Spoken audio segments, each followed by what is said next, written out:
வாழ்க்கையில ஒரு dangerous misconception இருக்கு. நம்ம நல்லவங்களா இருந்தா யாரும் நம்ம ஏமாற்ற மாட்டாங்க. இந்த உலகத்துல இதைவிட பெரிய முட்டாள்தனம் வேற எதுவும் இல்ல. நீங்க நல்லவங்கன்னு இருந்ததுக்காக உங்களை மதிக்கணும், உங்களை காப்பாத்தணும், உங்களை துரோகம் பண்ணக்கூடாதுன்னு எந்த சட்டத்திலையும் எழுதல. உண்மைய சொல்லட்டுமா? நீங்க நல்லவங்கன்னு இருந்ததால தான் சில பேருக்கு உங்களை ஏமாற்ற தைரியம் வந்தது. ஏன்னா நீங்க மனிதர்களை அவர்களாக புரிஞ்சுக்கல. நீங்க உங்க மனசுல இருந்த மாதிரி தான் எல்லாரும் இருப்பாங்கன்னு நினைச்சீங்க. அதுதான் தப்பு. சாணக்கியர் 2000 வருடத்துக்கு முன்பே ஒரு ராஜதந்திரம் சொன்னார். எதிரியை வெல்லறதுக்கு முன்பு யாரை நம்பக்கூடாது என்பதை தெரிஞ்சுக்கோ. இன்று நான் சொல்ல போற 3 பேரை நீங்க வாழ்க்கையில அடையாளம் காண முடியலன்னா உங்க கண்ணீர் ஃபியூச்சர்ல கேரண்டி. இது மோட்டிவேஷன் இல்ல, இது சர்வைவல் மேனுவல். கவனமா கேளுங்க. 1.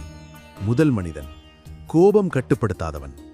ஒருத்தன் நல்லவனா இருக்கலாம், ஆனா அவனுக்கு கோபம் வந்தா அவன் வேற ஆளா மாறிடுறான்னா அவனை நம்புறது உங்க கையில டைனமைட் பிடிச்சுக்கிட்டு நிக்கிற மாதிரி.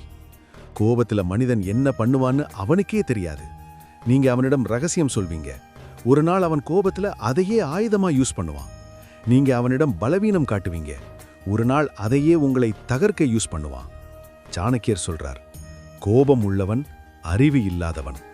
அவன் நல்லவனா இருக்கலாம், ஆனா பாதுகாப்பானவன் கிடையாது.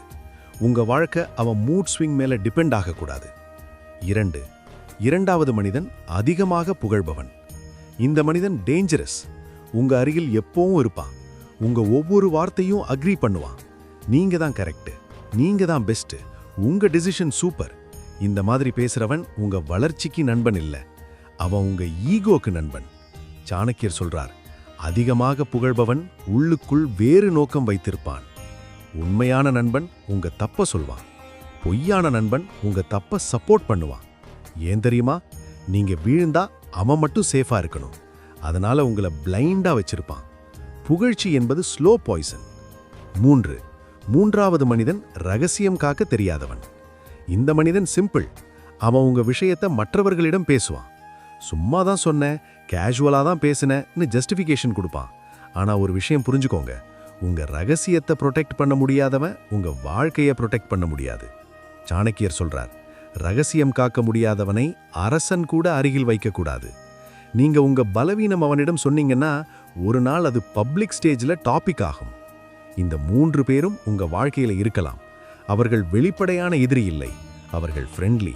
அவர்கள் ஸ்மைல் பண்ணுவாங்க, ஆனா நேச்சர் டேஞ்சரஸ்.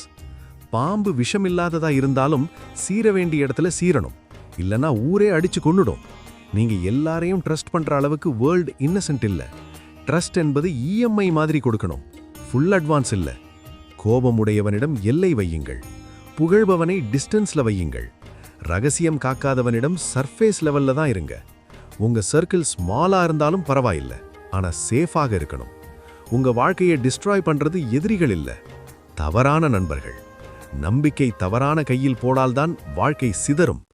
இன்னைக்கு உங்க சுற்றத்துல இந்த 3 பேர்ல யாராவது இருக்காங்களா? உண்மையா யோசிங்க.